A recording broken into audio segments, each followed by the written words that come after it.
આપ જોઈ રહ્યા છો S1 લાઈવ ન્યૂઝ ચેનલ। હવે જોઈએ આજના મુખ્ય સમાચાર।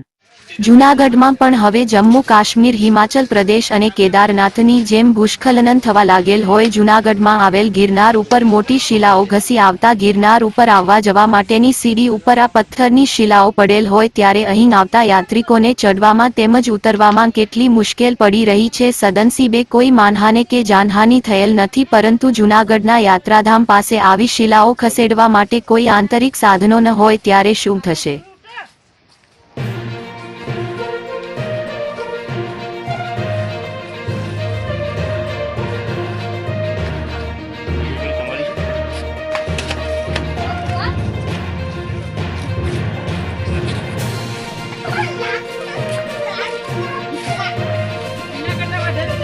અહેવાલ હિતેશ કુમાર।